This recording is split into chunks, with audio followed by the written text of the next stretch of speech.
Hola, ¿qué tal a todos? Quienes habla y les saluda su amigo Paul Luna Hidalgo.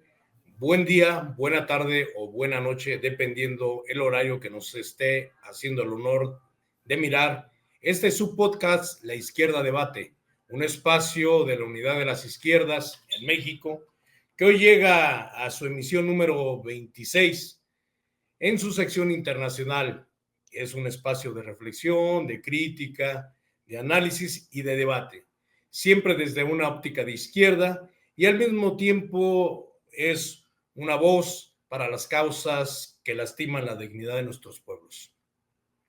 Damos la bienvenida a todas y todos quienes nos acompañan en esta charla entrevista sobre la realidad del pueblo de Venezuela. Hoy abordaremos un tema crucial para comprender los tiempos en que vivimos, la escalada de agresiones contra la República Bolivariana de Venezuela, su impacto en la región y el significado de resistencia del pueblo venezolano y su gobierno legítimo. Y hoy tengo el gusto de presentarles a mi estimado amigo William Serafino, perdón, William Serafino. Él es politólogo, egresado de la Universidad Central de Venezuela, es tesista de la maestría en Historia en la CNH Uniarte. Él fue premiado el Premio Nacional de Periodismo Simón Bolívar con mención Investigación 2019. Es ex jefe de redacción del portal de investigación de análisis Misión Verdad y es ex asesor del Ministerio de Relaciones Exteriores de Venezuela y es además ex asesor externo de Petróleos de Venezuela en asuntos de comunicación y análisis de entorno. Al mismo tiempo es coautor del libro Radiografía de un país bajo asedio en el 2018 junto a Franco Bielma y además es investigador y especializado en el área de geopolítica. Bienvenido, Williams, a tu espacio. Vale, muchísimas gracias por la invitación y bueno, un gusto de compartir este espacio contigo y con tu audiencia. Gracias, la audiencia de A la Izquierda Debate. Exacto. Bueno, pues empezamos sin más preámbulo, estimado Williams. Yo creo que la agresión sistemática de Estados Unidos en los últimos 10 años, hemos visto cómo Estados Unidos ha desplegado una política y un escalamiento de hostigamiento permanente contra Venezuela, desde sanciones económicas, unilaterales, hasta intentos de aislamiento diplomático. Al final, tienen un objetivo, que es buscar doblegar la dignidad y voluntad soberana de un pueblo. Y no hablamos de hechos aislados, sino de una estrategia sistemática de asedio. Y en ese tenor, ¿cómo podríamos entender esta escalada de agresiones, estimado Williams, que hace Estados Unidos contra Venezuela? ¿Y qué hay detrás de esta estrategia de sanciones y de presiones diplomáticas? Vale, bueno, nuevamente reiterar el agradecimiento por la invitación, que además me parece que tiene un valor adicional porque justamente en esta campaña de cambio de régimen que vamos a estar desmenuzando a lo largo del podcast, también México ha sido ubicado como un objetivo estratégico de esta política de agresión de los Estados Unidos y creo que, digamos que por las vías negativas, nuestros pueblos están mucho más cerca en términos de asociación, en términos de resistencia y de reforzar vínculos que también nos permitan entender que esto es un problema que abarca toda la región y no únicamente a Venezuela y México en concreto, que también está siendo criminalizada, ¿no?, con este tema del narcotráfico. Sí, tú muy bien lo destacabas. Evidentemente hay una trayectoria ascendente desde que el presidente Nicolás Maduro asume la presidencia en el año 2013, donde hay una escalada y una intensificación de las lógicas de agresión en lo que podríamos denominar el paradigma de la guerra híbrida, que son básicamente operaciones de agresión que actúan en lo que se denomina la zona gris, donde operan distintos vectores, el vector militar, también opera el vector paramilitar, el vector mediático, el vector económico e informativo y obviamente la guerra cognitiva, ¿no?, en sus amplias estrategias y tácticas para influir en el comportamiento social y evidentemente debilitar un proyecto como el de la Revolución Bolivariana, ¿no?, desde sus aspectos más sociales y culturales.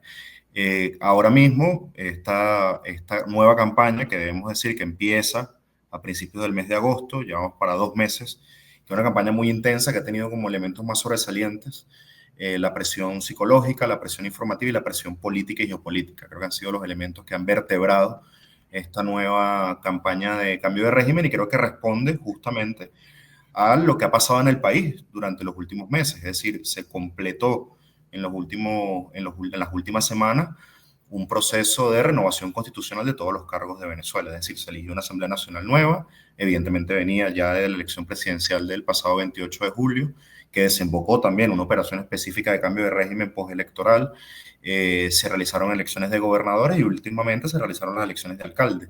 Es decir, prácticamente que el juego político había quedado cerrado, altamente favorable para el presidente Nicolás Maduro y para las fuerzas patrióticas, revolucionarias, aglutinadas en el chavismo. Entonces esto le puso un desafío estratégico a la administración Trump de que ante un declive enorme de la oposición venezolana que no ha logrado, digamos que reponerse de los fracasos y de los fallos que han tenido en los últimos años. Recordarás muy bien, desde el interinato, entre comillas, de Juan Guaidó, entre otros experimentos que terminaron saliendo muy mal. Y en estas elecciones últimas, la de gobernadores y las alcaldías, aunque había unas expresiones más centristas, más de carácter socialdemócrata, que habían logrado involucrarse u obtener cargos de representación política, realmente son fuerzas bastante marginales y periféricas de acuerdo al sistema de partidos. Entonces creo que ante esta debilidad expresa de la oposición y asimismo y en paralelo la fortaleza del gobierno venezolano, creo que Estados Unidos decidió eh, tomar ellos mismos el sartén por el mango, ¿no? Y asumirse como los protagonistas y conductores estratégicos de una nueva campaña de agresión que está directamente relacionada en la búsqueda de un cambio de régimen y del derrocamiento del presidente Nicolás Maduro mediante el uso de la fuerza. Esto también es un reconocimiento implícito a que todas las medidas que tú muy bien relatabas, todo ese hostigamiento que se ha desarrollado, que ha tenido fundamentalmente su materialización en el área económica, en el área financiera, en el área del bloqueo contra Venezuela, que suma más de 1.000 sanciones, más de 1.000 medidas coercitivas unilaterales en los últimos 10 años, hay una insatisfacción en algunos círculos muy poderosos y al mismo tiempo muy radicales, con cierta orientación fascista, si cabría el término, que se niegan a aceptar la realidad de que, bueno, que hay una consolidación de un gobierno soberano con amplio apoyo en distintos sectores de la sociedad y que ha logrado además superar el proceso de sanciones. Entonces creo que toda esta campaña también tiene que ver con ese reconocimiento implícito de cómo no hemos podido derrotarlos por la economía, no hemos podido derrotarlos por la presión política, no los hemos logrado derrotar con el aislamiento diplomático. Es ahora el momento de utilizar las acciones de fuerza, es decir, la amenaza de una intervención militar, sea selectiva, específica o general, para lograr ese ansiado objetivo que han perseguido por más de 2 décadas, que es el derrocamiento del chavismo. Bien, bueno, y junto a todo lo que acabas de describir y que bien apuntas, finalmente terminan criminalizando a Venezuela. Y en ese sentido también estigmatizan a nivel internacional el mismo proyecto de la Revolución Bolivariana. Aparte de que uno de los pilares de esta ofensiva llamada sanciones económicas, pues al final también son sanciones de un crimen silencioso. Sin embargo, no solo se trata de sanciones. La ofensiva ha buscado instalar narrativas que presentan a Venezuela como un estado fallido. Y bien apuntas, ¿no? Que tratar de cambiar el régimen. Un supuesto, desde un promotor de terrorismo, incluso de un narcogobierno. Recordemos que incluso se ha llegado al extremo de ponerle precio a la cabeza del presidente Nicolás Maduro Moros, y es un acto sin precedentes que la historia reciente tenga registrada. Y en ese sentido quisiera que nos comentaras qué impacto ha tenido estas sanciones en la vida cotidiana del pueblo venezolano, por un lado, y por el otro, ¿cuál sería el objetivo de este tipo de acusaciones como las de Pamela Bondi, sí, o las etiquetas de terrorismo y narcotráfico contra el gobierno de Venezuela? Sí, a ver, por el lado económico, yo creo que hay un consenso a nivel multilateral Recordemos que las sanciones han generado también un conjunto de evaluaciones y medidas por parte de organismos muy concretos como el Consejo de Derechos Humanos. Hay informes muy famosos que se pueden consultar. La audiencia de la izquierda de debate también puede hacer uso, digamos, que de esos materiales. Están los informes, por ejemplo, de Alfred de Zayas, que fue un experto designado por el Consejo de Derechos Humanos de la ONU, que vino a Venezuela en 2018, hizo un registro, digamos que fotográfico, por decirlo de alguna manera, utilizando la metáfora, muy detallado de cómo eran las afectaciones de las sanciones, ¿no? Que estaba fundamentalmente vinculado a la contracción de los ingresos petroleros. Eso es un elemento importante debido a que Venezuela, fundamentalmente su aparato económico funciona a partir de las exportaciones de crudo, que constituyen más del 90% de las divisas que entran en el país. Las medidas de Estados Unidos de bloquear las exportaciones de petróleo y de sancionar a países, que por eso está el carácter extraterritorial de las sanciones, ¿no? De que sancionas a un país con esta jurisdicción de brazo largo, extraterritorial, para que no compren petróleo a Venezuela. Eso generó obviamente un desorden en la estructura de clientes histórica de la industria de los hidrocarburos en el país, lo que a su vez generó un problema en la producción petrolera. Es decir, es un problema que genera a su vez una bola de nieve y va generando otros efectos subyacentes. Entonces esa contracción de ingresos obviamente genera dinámicas restrictivas, por ejemplo, con la importación de alimentos y medicinas. Ya Alfred de Zayas en el año 2018 lo decía, los canales transaccionales de pago para, por ejemplo, la importación de insulina, la importación de medicamentos de alto costo, no se podían realizar incluso teniendo el dinero. O sea, no era nada más que se restringía la capacidad de compra del Estado venezolano, que históricamente es el que realiza esas importaciones, sino que también los mecanismos transaccionales de pago a través de los canales corresponsables de los bancos estadounidenses, donde había cuentas, ya no las hay, porque obviamente el bloqueo escaló en ese sentido, no permitían, no autorizaban la transacción, es decir, que esas transacciones se pudieran realizar en el comercio internacional. También tienes otro informe de Elena Dunham, que por ejemplo aborda el aspecto más social y humanitario de las sanciones, ¿no? Reflejando, por ejemplo, crisis de los servicios públicos, asociados a que una mayor restricción de ingresos, todo va a depender de ahí, pues esa es, digamos, que la línea de flotación fundamental de las sanciones. Digamos que su principal potencial destructivo ha sido secar al país de divisas para que no pueda invertir en su aparato social, en su aparato económico, en los servicios públicos, en el sistema de garantías, que además en Venezuela fue muy amplio, sigue siendo amplio aún con las restricciones, y que le ganó al gobierno de Chávez y en los primeros años del gobierno de Nicolás Maduro reconocimientos internacionales de diverso tipo, ¿no? Erradicación del hambre, altas tasas de alfabetización, una cobertura médica y una cobertura educativa pionera en América Latina, el salario más grande del continente, y todo eso estaba asociado evidentemente a una gran capacidad de generación de ingresos por el petróleo. Eso es donde apunta Estados Unidos al principio de su campaña de agresión económica, pero bueno, no quiero extender porque hay una pregunta además en paralelo a esta. Pero bueno, para ponerlo en términos muy concretos, Elena Dunham habla, bueno, de crisis de los servicios públicos, crisis en el suministro de agua, por ejemplo, crisis a nivel de la infraestructura hospitalaria, que obviamente constituyen elementos de crisis social, ¿no? Muy importante. Si vamos al informe de Saya, vamos a encontrar que hay elementos de mortalidad planificada, en el sentido de que hay pacientes de diabetes, pacientes renales, pacientes de VIH-Sida, que no pueden encontrar los medicamentos para poder tratar ese tipo de enfermedades, lo cual se genera un impulso a la mortalidad por vías políticas, no por vías que tienen que ver con la incapacidad del Estado para generar ese tipo de servicios o ese tipo de atenciones. Y el informe, que yo creo que es del año 2020, si no me equivoco, ahorita no lo recuerdo bien, que es el del CEPR, que es de Jeffrey Sachs y Mark Weisbrot, que es un instituto de investigación estadounidense, que ellos trataban de poner con unas aproximaciones la cifra de 40.000 muertos asociados directamente a las sanciones. Obviamente, luego, en los últimos años, cuando este proceso escaló, luego desescaló, por algunas medidas que tomó la administración Biden, sobre todo en el tema petrolero, obviamente la cifra es mucho más grande, ¿no? Entonces, bueno, hay un elemento de violencia económica y de violencia social asociada a las sanciones, que ha tratado de desfigurar el cuadro de atención social y la provisión de servicios públicos del Estado venezolano.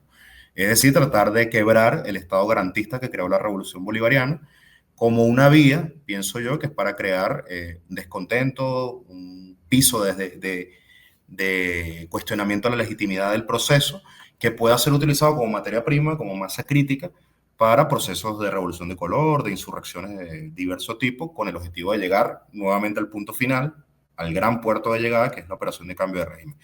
Planteas lo de la acusación del presidente Nicolás Maduro, que además no tiene ningún sustento en la realidad. Esto es importante que las personas que nos están escuchando y los que están alrededor de las personas que nos escuchan entiendan que, por ejemplo, el cartel de los soles al que se ha acusado al presidente Nicolás Maduro falsamente de dirigir no es una institución que aparece ni siquiera en las propias instituciones estadounidenses. O sea, no hay ningún informe de la DEA donde se hable del cartel de los soles. Por ejemplo, en el último informe que los trabajé como parte de procesos de investigación y escritura de artículos para distintos medios, no encontré ningún indicio del cartel de los soles en los informes de la DEA. Tampoco en la comunidad de inteligencia estadounidense existe tal referencia a este grupo. En organismos multilaterales que no se destacan precisamente por apoyar al gobierno o tener una relación fluida con el gobierno, tampoco hablan de este tipo de instituciones. Además, tú has venido a Venezuela, yo vivo en Caracas. Yo, por ejemplo, estaba en Bogotá recientemente por actividades académicas. Y cuando vives en un narcoestado, yo creo que se nota en las calles. Es decir, se nota en los niveles de consumo, se nota en los niveles de violencia, se nota en digamos que en un clima pesado, denso, de convivencia, sobre todo en las principales urbes. Yo vi en Bogotá, no sabría cómo darte la dimensión, pero cuadras enteras de personas consumiendo narcóticos, y eso es algo bastante normal, según me dijeron las personas con las que estuve. Tú en Caracas no te encuentras eso, o sea, en Caracas no tienes una realidad de ese tipo. Entonces, sea por la vía institucional de que no hay referencia al cartel de los soles, o sea, por la vía cotidiana, vivencial, es muy raro que vamos a ponernos en el supuesto negado que si existe el cartel de los soles, que Venezuela estuviera exportando grandes cantidades de drogas a Estados Unidos y de adentro no sea un problema social, como lo es en Colombia y también como lo ha sido en México históricamente, con una guerra también planificada contra las drogas para apropiación territorial, para intervencionismo a través del Plan Mérida, bueno, algo que tú conoces mucho mejor que yo. Entonces creo que esta acusación tiene como objetivo sentar las bases para un proceso de intervención militar en reconocimiento con lo que te decía al principio, reconociendo que no hay capacidad de políticamente, ni socialmente, ni económicamente quebrar el gobierno de Nicolás Maduro. Entonces, bueno, sectores muy específicos como Marco Rubio han dicho, no, es la hora de jugarse la carta militar, porque creemos que esa es la única forma en la que podemos, evidentemente, derribar al gobierno de forma además ilegítima, violando el derecho internacional, con los ataques que ha habido a las narcolanchas, por ejemplo, denominadas narcolanchas, supuestamente vinculadas a Venezuela, que no hay ninguna prueba que lo certifique. Entonces, cuando te pones a ver también los mapas de la ONU, no te encuentras un asidero lógico en esta campaña. Es decir, la droga, el 87% de la droga pasa por el Pacífico, un 8% sale por la Guajira colombiana, por el Caribe colombiano, y solo un 5% sale por Venezuela. Entonces, el análisis lógico te dice por qué hay un despliegue tan importante en el Caribe con respecto al narcotráfico. Sé que es un tema que vamos a abordar un poco más adelante, cuando no es el flujo más consistente y más importante de volumen de drogas hacia Estados Unidos.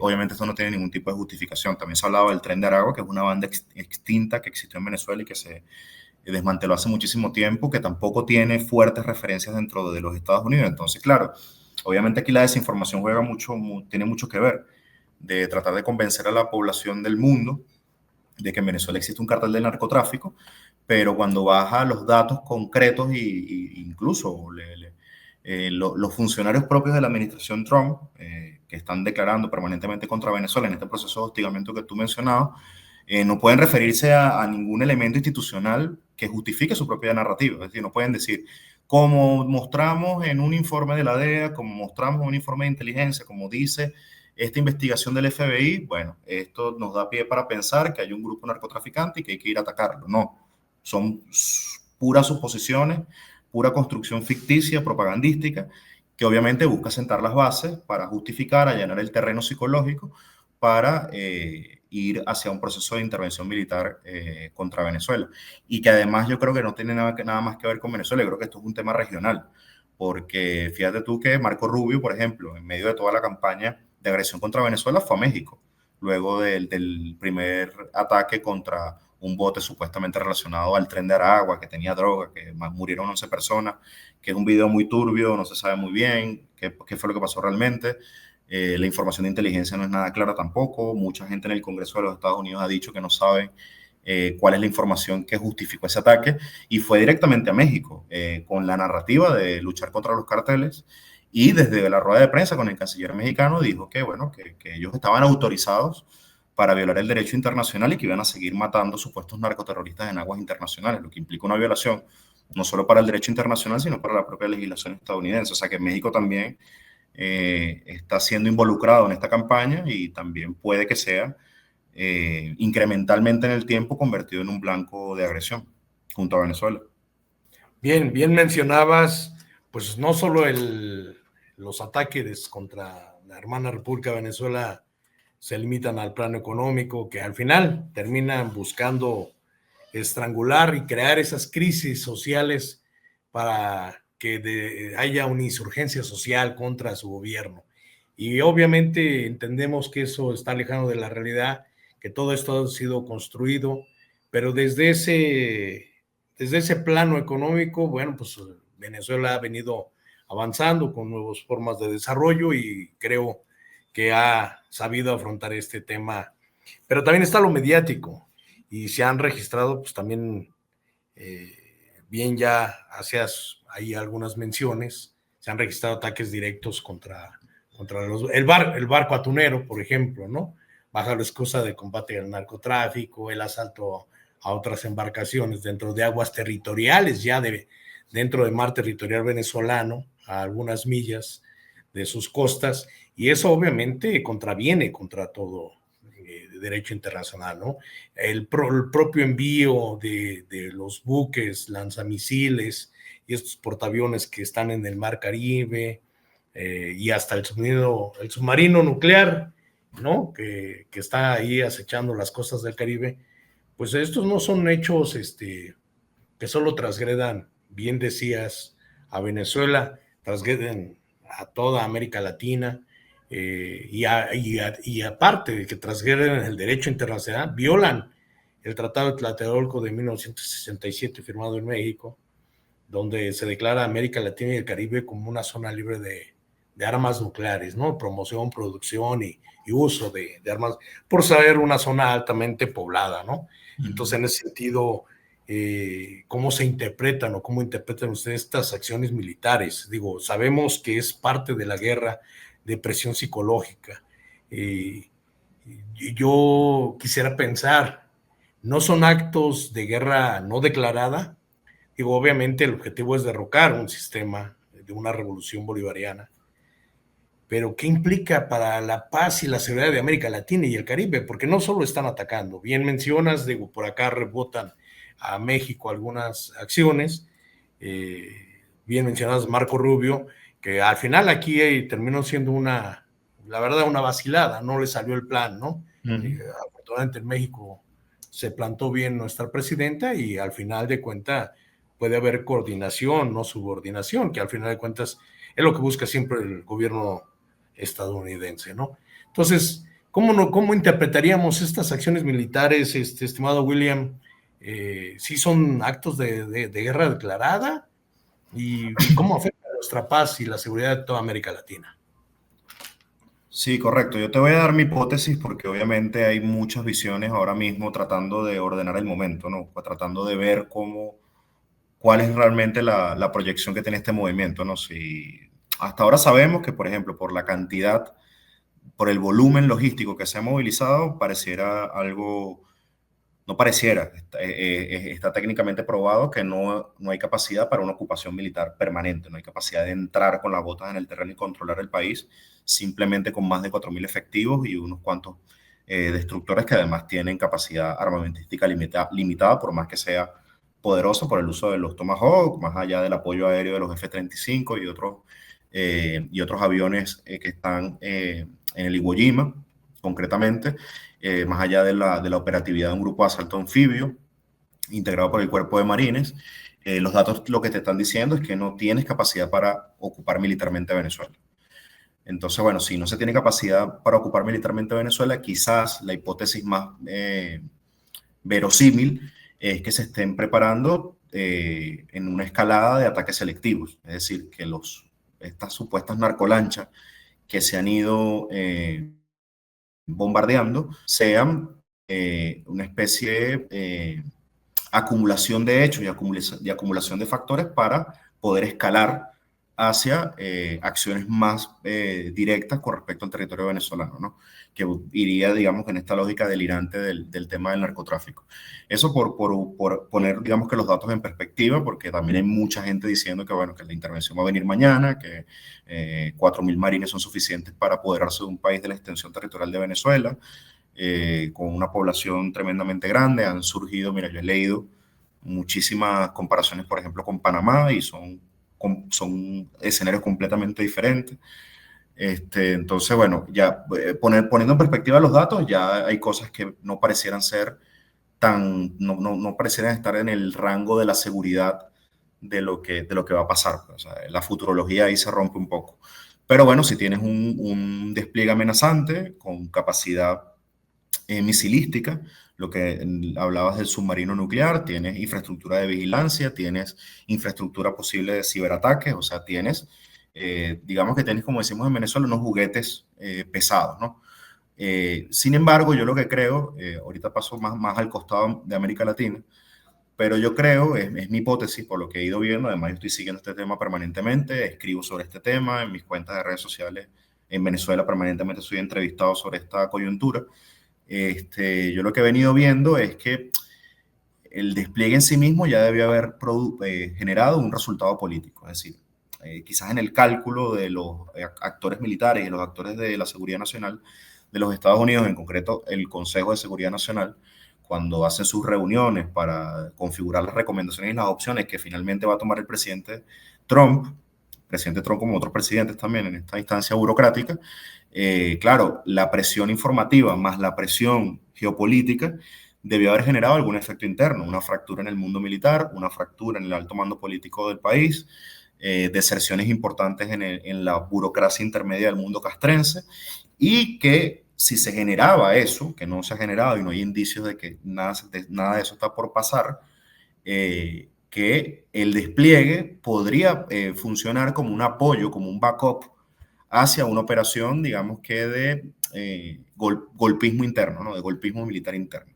Es decir, que una parte del ejército se divida, declare que quiere salir de Maduro y, bueno, busque, digamos que, derrocarlo por las vías del golpe militar tradicional. Ahí el despliegue tendría sentido porque los F-35 podrían sobrevolar, podría haber determinados impactos, degradar determinadas fuerzas militares dentro del territorio y garantizar que esa operación de cambio de régimen, de golpe de Estado, pueda, digamos que, ser exitosa, ¿no? Otra opción que tienes es más o menos el formato Libia, que tampoco tienes, digamos, que elementos propios de indicios que te digan que eso está por ocurrir, que sea una insurrección mercenaria de tipo terrorista paramilitar y que el despliegue pueda apoyar ese tipo de operación en lo interno. Aquí, que sé que se ha seguido también la información desde allá de México, se han desmantelado una infraestructura de atentados terroristas muy importante, Paul. O sea, no ha sido poca cosa lo que se ha desmantelado a nivel de seguridad: bombas, artefactos explosivos, suministros de armas, mercenarios de diversos países. O sea, lo que han intentado sembrar a modo de cabeza de playa en Venezuela es muy importante y el Estado venezolano ha sido muy eficiente al desmantelarlo. Entonces yo creo que el despliegue continúa, sigue ahí, esperando que se produzca algún efecto para, digamos, cristalizar esa ofensiva que empezó hace un mes y medio y que ya va para 2 meses. Y porque obviamente una retirada es muy costosa en términos políticos, porque no estás mostrando ningún resultado y además que has vendido la idea de que se va a salir ahora sí del presidente Nicolás Maduro y se va a acabar con el chavismo. Entonces, creo que están entrampados en un callejón sin salida, donde están buscando cómo salir si no termina siendo el resultado de una ocupación militar, que ya lo hablamos, no se está hablando de que esa sea la perspectiva, y un ataque selectivo, por ejemplo, impactos con misiles Tomahawk dentro del territorio venezolano puede generar una reacción interna muy fuerte que termine generando un cuestionamiento regional, una oposición diplomática desde los principales países del continente. O sea, me imagino a la presidenta Claudia Sheinbaum declarando en un contexto como ese, al presidente Gustavo Petro, al presidente Lula, incluso hasta presidentes que no son precisamente aliados de Venezuela. Creo que habría una oposición tremenda a que se ataque el territorio soberano de un país, y creo que eso también modificaría el cálculo de los Estados Unidos de seguir avanzando. Pero bueno, siento que me estoy extendiendo mucho, paso rápidamente a la otra pregunta que me hacías, que también es bastante amplia, que tiene que ver con que yo creo que se está tratando de restaurar la doctrina Monroe, se está buscando iniciar con este despliegue, que todo no solamente tiene que ver con Venezuela, ahorita te hablaba del cálculo específico con Venezuela, pero el despliegue tiene otros usos geopolíticos, no tiene por qué simplemente circunscribirse al derrocamiento del presidente Nicolás Maduro, aunque políticamente así se ha declarado, bajo la excusa obviamente falsa del narcotráfico, sino que creo que tiene que ver con un proceso de militarización del continente y un proceso de actualización de la doctrina Monroe para viabilizar procesos de recolonización y conquista del continente latinoamericano bajo la premisa del Mare Nostrum, ¿no? Del Mare Nostrum imperial, y de que el Caribe se convierta en una especie de lago interno de los Estados Unidos. Yo creo que esa premisa también está muy presente ahí, y creo que además es un ataque a la línea de flotación de América Latina como una zona de paz. Creo que eso también está en juego, y creo que es un ejercicio de disciplinamiento y de terrorismo político. Creo que cuando realizas una jugada de este tipo, el efecto normal, digamos que en términos de intuición, en términos de instinto de las élites latinoamericanas, más allá de las que son bastante genuflexas, es de miedo y de conmoción, diciendo, bueno, pero ¿cuál es la perspectiva futuro de una operación de este tipo? Entonces, evidentemente, esa generación de miedo, esa intimidación, ese carácter de amenaza, creo que está tratando de materializar esa idea de Donald Trump, de que además ya lo había dicho, ¿no? El tema de rescatar la doctrina Monroe y que América Latina volviera a ser el patio trasero. Lo comenzó a probar, los primeros globos de ensayo vinieron por Panamá, con respecto al tema del canal. Incluso dijo que quería recuperar el canal, aunque no está dentro del continente, también habló de la apropiación de Groenlandia, es decir, se está, digamos que en el discurso estadounidense con Trump, comienza a hablarse de anexionismo, comienza a hablarse de guerra en términos directos, y sí, yo creo que podríamos utilizar el tema de guerra no declarada, que además son las guerras que están ocurriendo, es decir, Estados Unidos no le declara la guerra a un país desde hace muchísimo tiempo.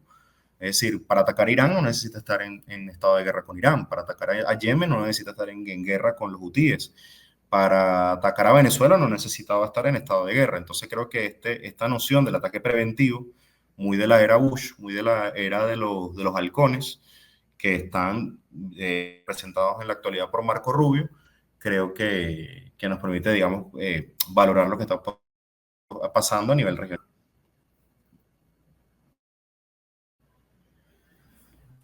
Bien, William, fíjate, qué importancia tiene el que hoy estemos buscando que la gente se informe, porque obviamente parte de estas estrategias de Estados Unidos, pues, o las guerras que hoy se sufren, son no nada más las guerras militares, ¿no? Hay guerras de desinformación impresionante, y obviamente, pues también en esos terrenos tenemos que buscar todos los países, pues, hacer una afrenta a esos ataques sistemáticos. Obviamente esas guerras mediáticas se han convertido en un campo de batalla también. Y a través de esos campos de batalla, que al final son tan coordinadas, que logran difundir tanta información falsa, pero muchísima. Se manipulan imágenes, se busca desprestigiar las figuras políticas de ciertos actores, en este caso al presidente Nicolás Maduro, a la propia revolución bolivariana. Sin embargo, se han abierto también espacios de diálogo. Esto creo que más allá de tener la presión allá en el Caribe, Venezuela, también se ha logrado un espacio que se demuestran con conversaciones directas entre enviados especiales, ¿no? Sí.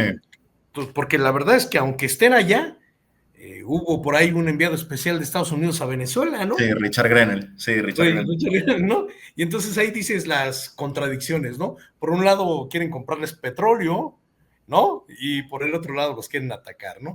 Por Claro. otro lado quieren la diplomacia y el diálogo con Rick Grenell, y dices, ¿qué onda, no? Sí. Obviamente eso supera todos los ruidos mediáticos, ¿no? La verdad es que ahí a veces, pues las fake news juegan un papel bien cañón, ¿no? ¿Cómo se evaluaría este papel de las fake news y estas campañas de desprestigio que la guerra híbrida tiene contra Venezuela? Porque pues quizás hasta los aliados de Estados Unidos pues pues también son promotores, ¿no? De Sí. de esta malinformación, por un lado. Por el otro lado, quisiera que andaras un poquito más con el tema, porque ya como has brincado en todos los Sí, temas, quiero ir más o menos acomodando.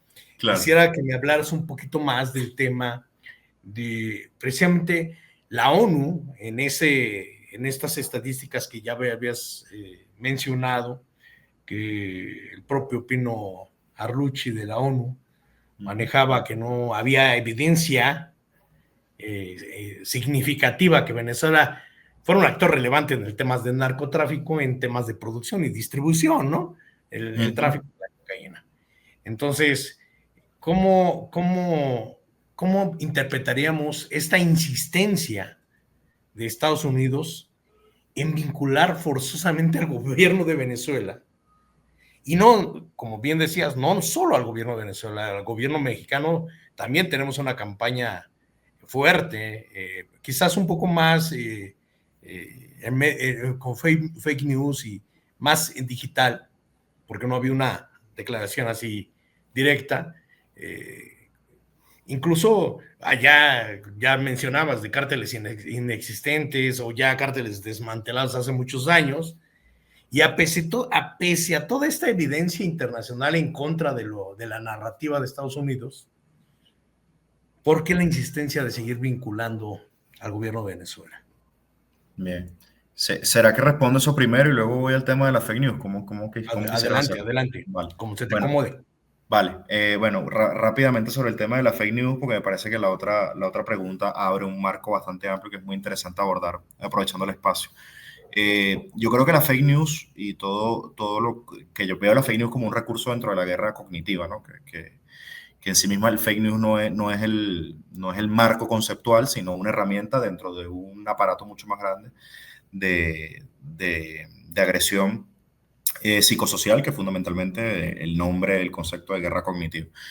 Yo creo que esto ha ido evolucionando y creo que cuando hablamos de fake news con respecto a Venezuela no estamos hablando solamente de generar algún tipo de reacción o controlar algún tipo de flujo narrativo con respecto a algún tema, sino generar un cambio en la conciencia y un cambio en las formas en las que se representa un país.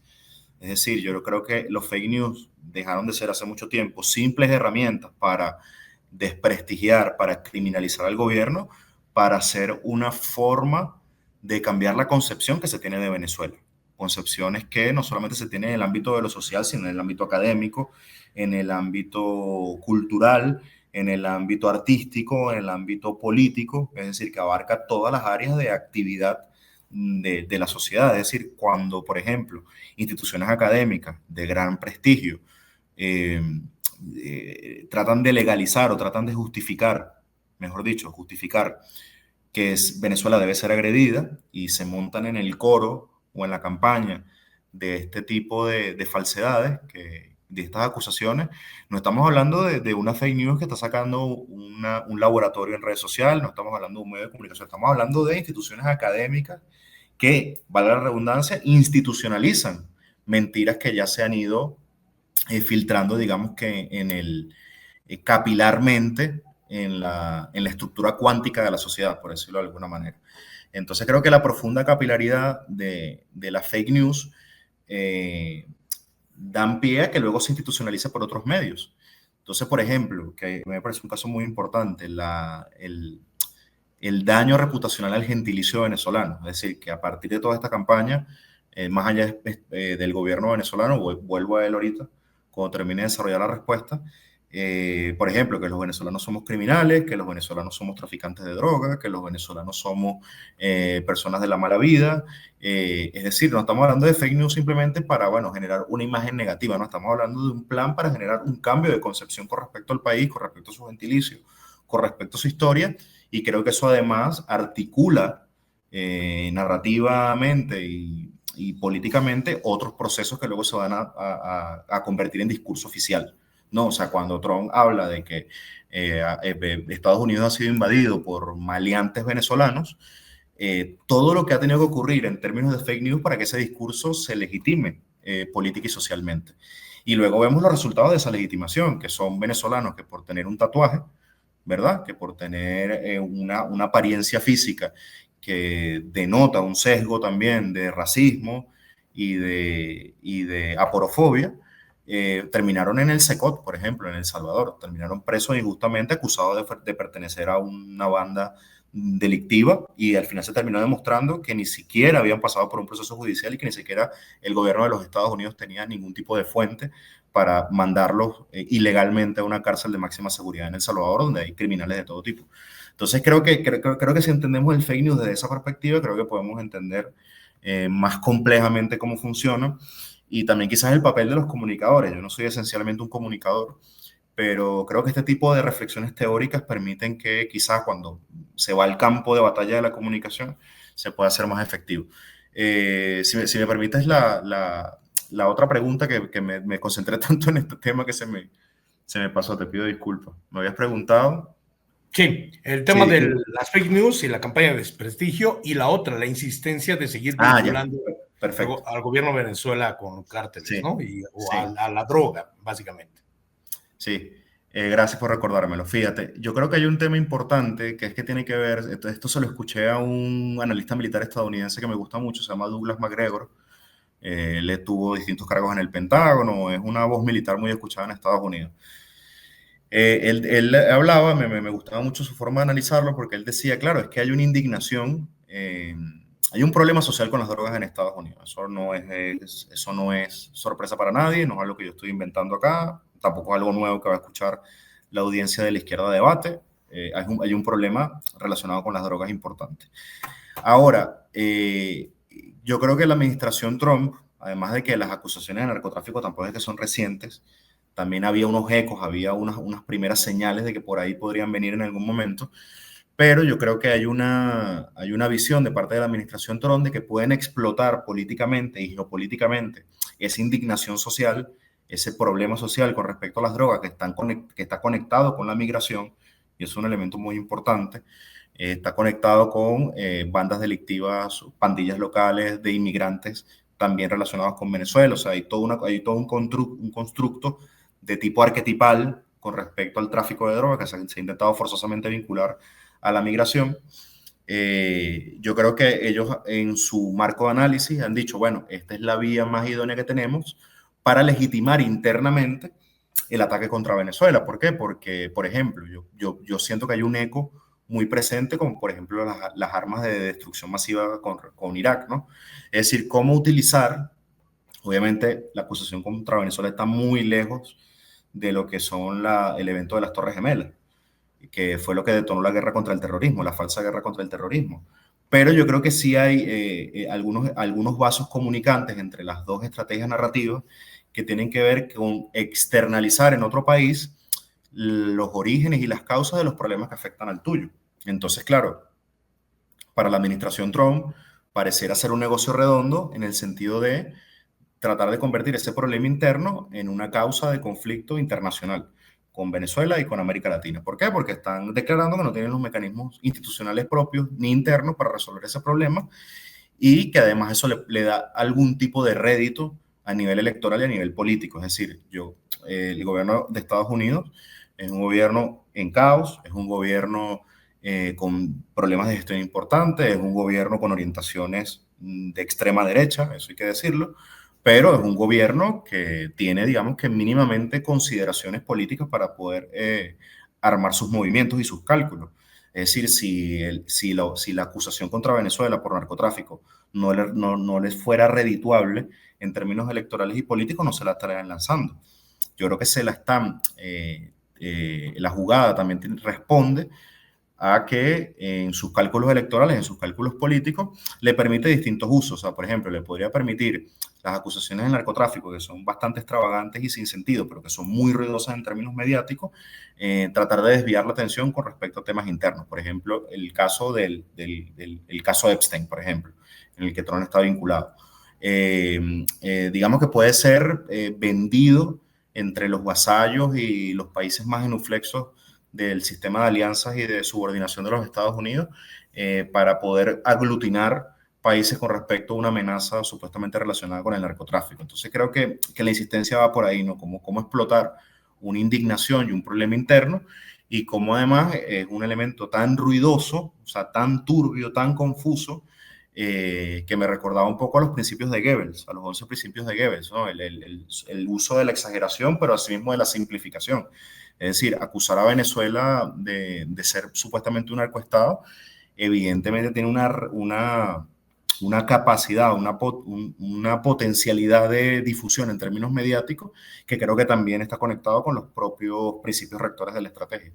Yo lo vería por ahí. Bien, pues hemos pasado desde los inicios del hostigamiento, la parte de... Y en 45 minutos, es un récord esto. Es un récord.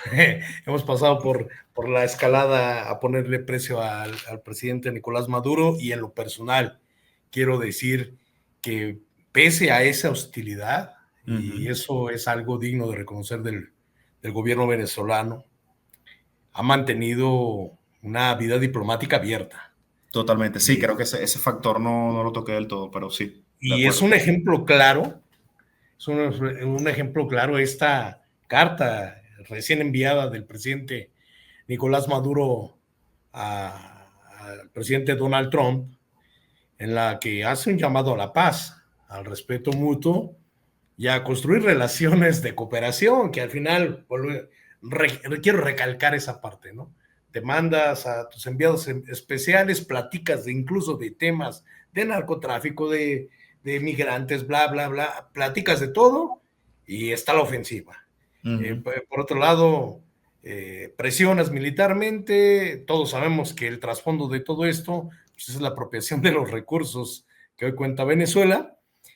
Y entonces en ese sentido, cuando recaes y recapitulas todo y te encuentras a un presidente Nicolás Maduro Moros, todo el respeto y un saludo desde este espacio al presidente Nicolás Maduro Moros, por ese temple, esa tranquilidad y esa diplomacia con la que se ha mostrado ante esta agresión, ¿no? Digo, saber que tienes un fusil en la cabeza, porque así lo dictan desde el norte de América, está canijo, ¿no? Pero ¿qué importancia tienen estos gestos para ti, Williams?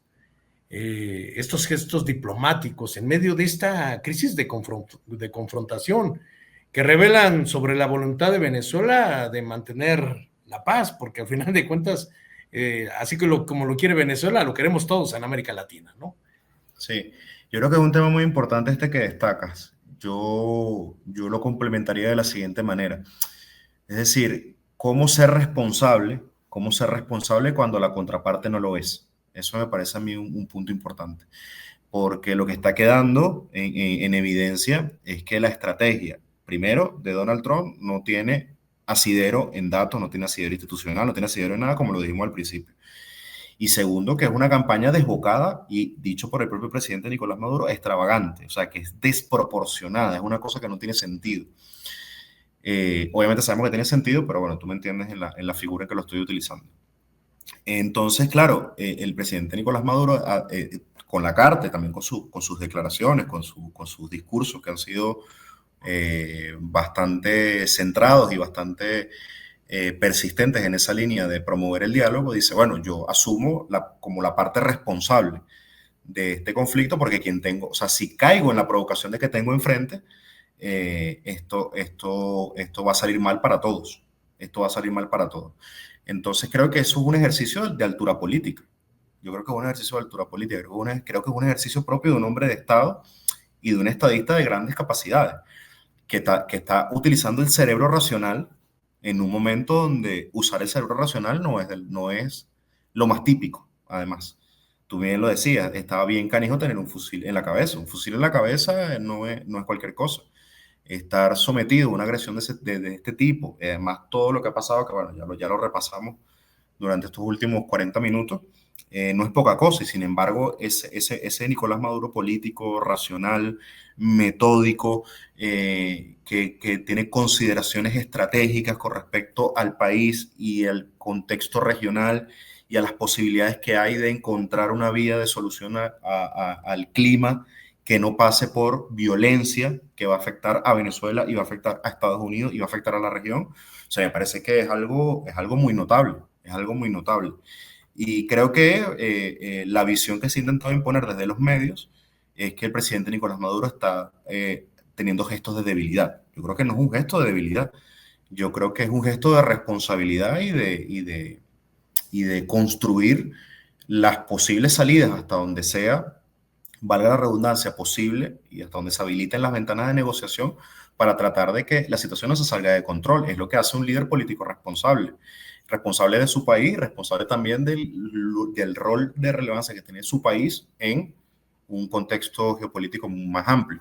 Entonces yo creo que el gesto yo lo vería de esa perspectiva. Ahora la carta me parece que toca elementos importantes porque hay conciencia de que hay una confrontación entre Marco Rubio y Richard Grenell, una confrontación que viene desde el día 1 de la toma de posesión de Donald Trump. Ya han tenido enfrentamientos no públicos, pero que sí se han filtrado en la prensa estadounidense. Entonces, claro, Rick Grenell piensa más en la lógica económica y pragmática en la que piensa Trump. Es decir, bueno, no hemos podido derrotar al chavismo, no es posible derrotarlo sin un alto costo político y militar, que yo creo que eso es uno de los elementos que están considerando ahora mismo. Bueno, hagamos negociaciones en el ámbito petrolero, busquemos unas vías de cooperación, pero eso no implica que los dos países van a entrar en amistad. Lo que implica es que van a tener unas relaciones serias en mínimo, pero la competencia y el enfrentamiento es la lógica de la geopolítica y de las relaciones internacionales. Y aquí ni el presidente Nicolás Maduro ni su equipo en el alto gobierno se niega a entenderlo así. Solo que, bueno, tú puedes tener relaciones de cooperación y relaciones de entendimiento básico, incluso con un Estado con el que estás enfrentado y con el cual tienes una situación o de competencia o de fricción por X tema, ¿no? En el caso de Venezuela y Estados Unidos, por una negación del país de entrar como vasallo y volver a restituir el estatus colonial que manteníamos con Estados Unidos ante la llegada de Hugo Chávez. Esa es la razón fundamental del conflicto, además de lo que tú muy bien destacas con respecto al tema petrolero. Es decir, esta era su mina de petróleo y, bueno, un proceso de transformación social lo nacionalizó y entró en el manejo soberano de ese estado que Estados Unidos controlaba a placer durante más de 100 años desde el inicio de la explotación petrolera. Entonces, bueno, para no extenderme más innecesariamente en ese punto, yo creo que es un gesto que va en ese sentido. Se ha tratado de imponer la visión de que el presidente está, como decimos aquí en Venezuela, pidiendo cacao. Y yo no creo que esté pidiendo cacao. Yo creo que, además, si te pones a ver, en Venezuela se está preparando militarmente, es decir, hay apresto operacional, hay ejercicios militares, hay movilización social, hay alistamiento a nivel de milicia. O sea, no todo se está dejando a la buena voluntad o a la capacidad de que Donald Trump entre en razón y pueda plantear un escenario de negociación. Para nada. O sea, ese escenario está totalmente deshabilitado. O sea, se piensa que si se puede ganar algo por negociación, se va a tener que intentar, pero que además el país se está preparando obviamente para el peor de los escenarios, porque el peor de los escenarios sigue siendo probable. Entonces yo creo que no se puede sobre representar la carta en términos narrativos sin ver lo que hay detrás y sin ver lo que ha pasado en este último mes y medio, que ha sido una movilización importante del país para poder asegurar los elementos de su defensa nacional. Bien, pues yo le agregaría a esto que comentas, William.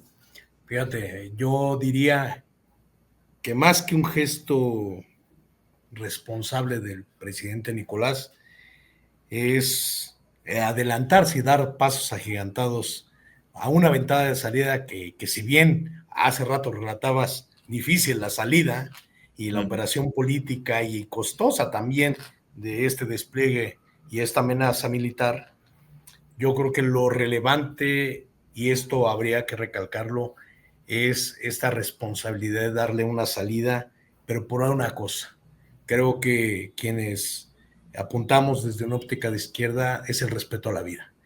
Y esto no escalar a temas de agresión, pues es un acto hasta heroico, ¿no? Entonces, totalmente. Ahí a eso yo le sumaría a esto que acabas de comentar. Pues ya estamos entrando a la recta final. Quisiera hablar pues desde la perspectiva latinoamericana y compromiso de los pueblos. Pues, obviamente estas agresiones que ha sufrido el pueblo venezolano no son hechos aislados, se inscriben en una estrategia pues imperial mucho más amplia, ¿no? Ya lo hemos venido relatando, que busca controlar los recursos, disciplinar a los pueblos, la restitución de la doctrina Monroe, ¿no? Frenar los procesos de emancipación, pero también ha despertado solidaridad en toda América Latina, y ya hace rato mencionabas, no solo los gobiernos progresistas y de izquierda, en general creo hay una solidaridad en temas de tener tranquilidad y paz en nuestra América. Pues obviamente es una zona de paz, es una zona de dignidad. La CELAC hace unos días también ratificó esto, de mantener a América Latina y el Caribe como zona de paz. Para ustedes y para ti, Williams, ¿qué significa esta resistencia del pueblo de Venezuela para, para los demás pueblos de América Latina? ¿Qué enseñanzas podemos rescatar para fortalecer esta integración y esta solidaridad regional? Obviamente siempre hablamos de la patria grande. Nosotros Sí, no excluimos, siempre hemos hablado, somos uno, ¿no? tal Y en cual. ese sentido, pues a ver, ¿qué me podrías comentar? Sí, mira, yo creo que hay algunos elementos ahí que me parecen importantes. Primero, el carácter inspiracional que tiene la propia experiencia de del proceso de transformación social, del proceso de cambio venezolano en América Latina. Y yo creo que aquí también, yo me quiero ir por una vía más histórica, además por formación académica y por interés de vida. Suelo ver las cosas desde ese prisma.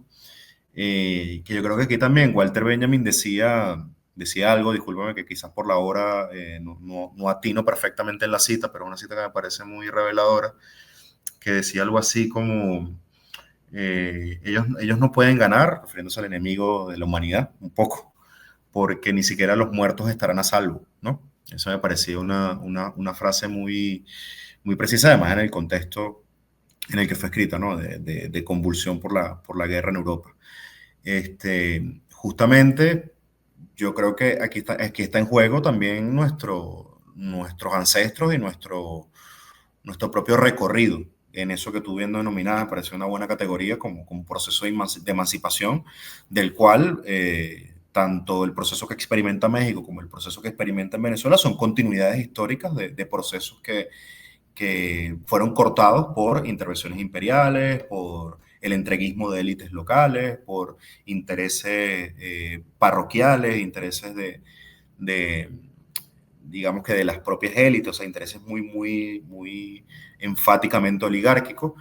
Entonces creo que quizás la respuesta no es tan global, pero me iría más por ese lado histórico, que con esta nueva campaña creo que se pone en valor nuevamente los recursos históricos en los cuales nos desenvolvemos como sociedades y que justamente no estamos hablando yo creo que eso también nos permite quizás articular mejor la solidaridad internacional, encontrar nuevos lazos, nuevas formas de comunidad también en ese paradigma de la patria grande, que tiene que ver que esto no se trata simplemente de la eliminación de un gobierno o el derrocamiento de un gobierno o de salir de una oferta política para entrar en otra. O sea, que estamos hablando de procesos existenciales que tienen que ver con la idea que tienen las élites de Estados Unidos y las élites del capitalismo internacional, si lo queremos poner en términos más amplios, de un reseteo cultural completo, de un reseteo sistémico, ideológico, epistemológico de las sociedades latinoamericanas, que también implica borrar su propio acervo histórico para dominarlas de mejor manera.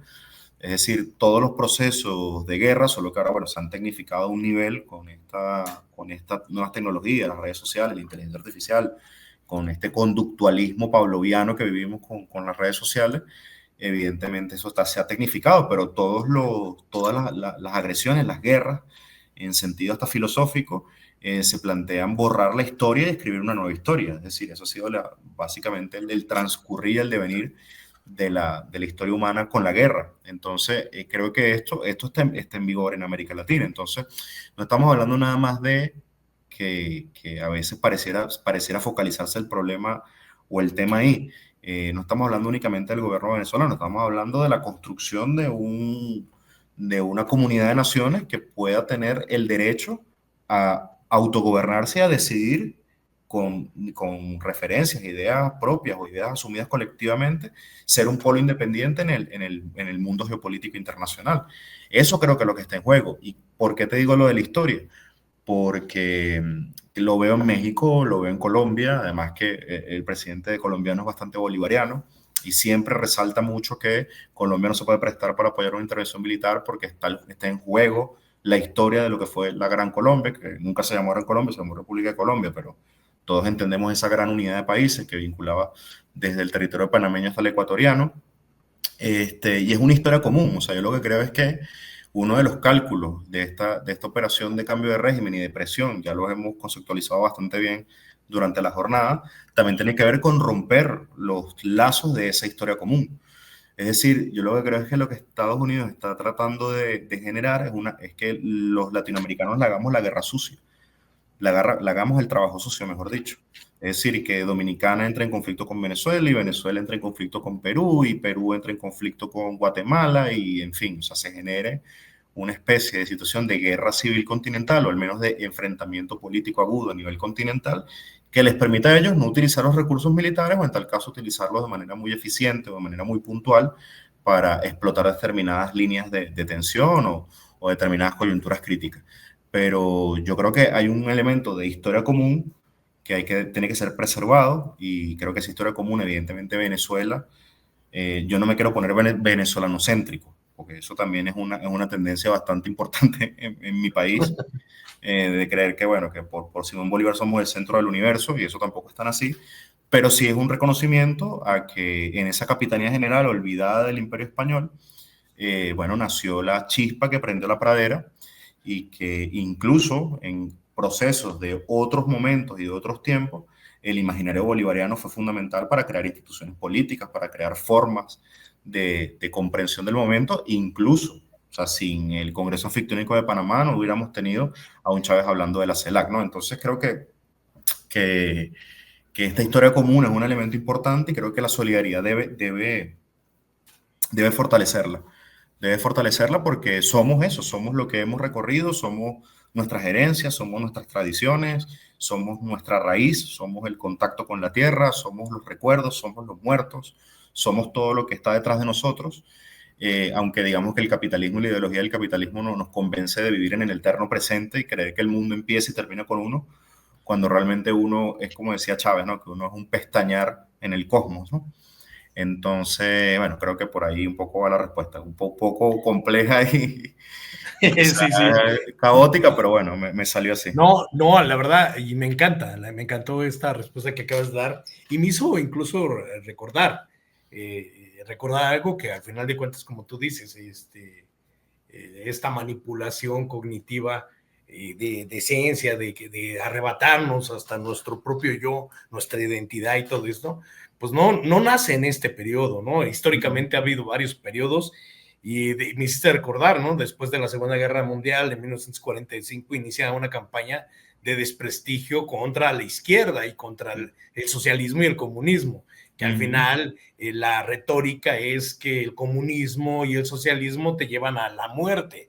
Y cosa más engañosa, ¿no? O sea, Totalmente. mientras la izquierda es un ejército de vida, un ejército de colectividad para salir todos adelante, el capitalismo es un ejército agresor contra la vida, ¿no? Porque ellos hasta un árbol le ven el negocio, hasta Exactamente.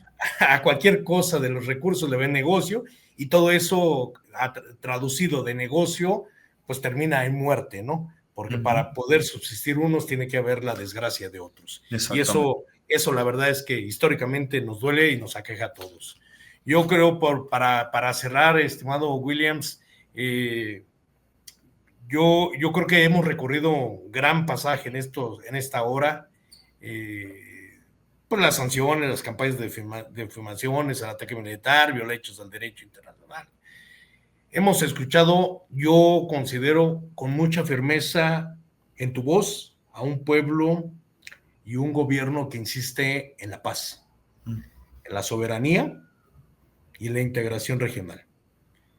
Porque lo digo a título personal, creo yo que lo que pasa en Venezuela no ocurre en un espacio de vacío. De acuerdo. Se desenlaza y afecta a toda América Latina y el Caribe. Y entonces, porque también decir que la agresión a Venezuela también es agresión contra la paz regional. Y por ahí hubo algunos discursos y que yo he rescatado y he manejado en algunos documentos que he dirigido al presidente Nicolás, a la embajadora de Venezuela, y quien se meta con Venezuela también se mete con México.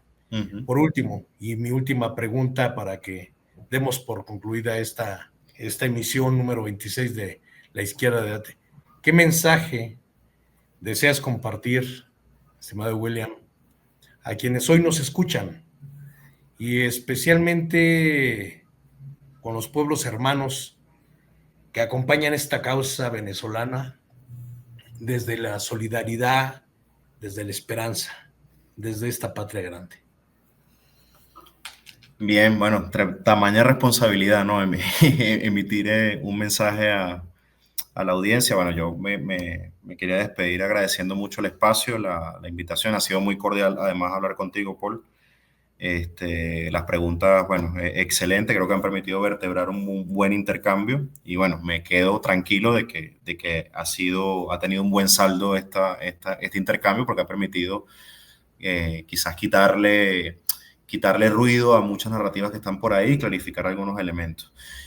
Yo voy a conectar con lo que te venía diciendo, porque me parece que es un tema importante, además que es un tema que estoy permanentemente trabajando, que es un tema que además lo siento muy, muy personal y muy vívido en mi vida como investigador, como analista, como participante de un proceso político también, evidentemente, que tiene que ver justamente con esto, con que la solidaridad y las personas que acompañan los procesos, digamos, cómo encontrar esas nuevas vías de interlocución, esas nuevas vías de acompañamiento y esas nuevas vías de comunión en el sentido de integrar lazos, de integrar criterios, desde una perspectiva mucho más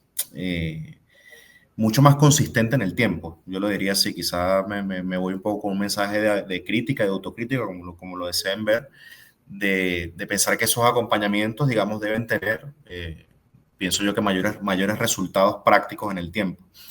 Es decir, creo que el mensaje y la solidaridad tiene un papel importantísimo y desde aquí se les ha agradecido mucho de diversas maneras con la forma de difundir el mensaje, de hacer que llegue a otros espacios, que obviamente se rompan cercos informativos, pero creo que bueno, que a veces también la costumbre a veces nos puede ganar, o sea, la repetición del modo de hacer las cosas a veces nos puede hacer incurrir en fallos o en problemas de comprensión de no revisar bien lo que estamos haciendo.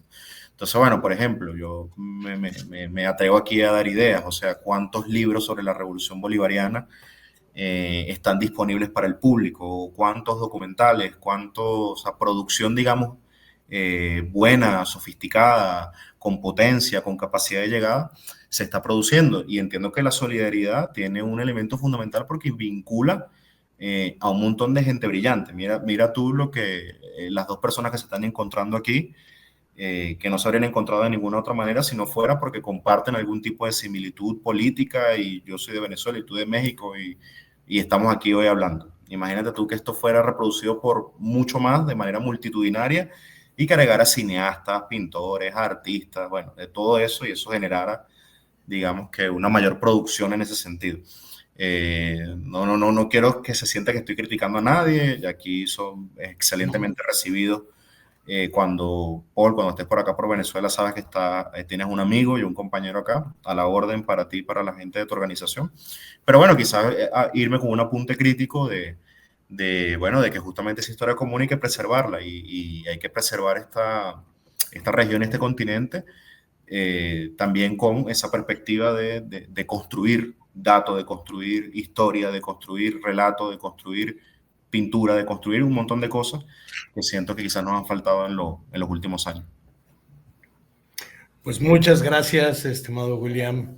De verdad, nos has dado un panorama, yo creo que en este intercambio tan amplio, que esperamos que a la audiencia de la Unidad de las Izquierdas por lo menos a toda su militancia y todos los que nos ven, se lleven con un granito de esperanza de esta unidad latinoamericana, de esta claridad con la que hoy vive su realidad Venezuela, y que a veces la distorsión que existe no deja ver esa claridad. Pero hoy este espacio de la unidad de las izquierdas es de los amigos, es de los compañeros de lucha, desde nuestros países de origen, bien mencionabas, a veces coincidimos, pero no es un decirnos, ahora coincidimos. Yo creo que siempre vamos a coincidir, siempre vamos a seguir caminando en el sendero de la lucha, y más por nuestros pueblos. Yo creo que la unidad latinoamericana se tiene que hacer presente hoy y para siempre. Yo De quiero acuerdo. agradecerte infinitamente el que hayas Muchas gracias a aceptado, ti. William, de estar en este espacio, tu espacio, la unidad de las izquierdas oferta este espacio, la izquierda debate. Y a nombre, a toda la audiencia, a nombre de la unidad de las izquierdas, damos muchas gracias por habernos visto y sintonizar este podcast. Y si llegaron hasta el final de este video, que se hayan llevado algo que les sirva para su análisis, para su reflexión. Y les pedimos encarecidamente nos regalen un like, que sigan el canal y que activen sus campanitas de notificación y que nos ayuden a replicar por esta situación de seguir llegando a esa más gente a la que queremos llegar, estimado William. Y a toda la audiencia por su atención, muchas gracias, y nos estaremos mirando en el próximo video. Buenas noches. Muchas gracias. Hasta luego. Gracias. Hasta luego.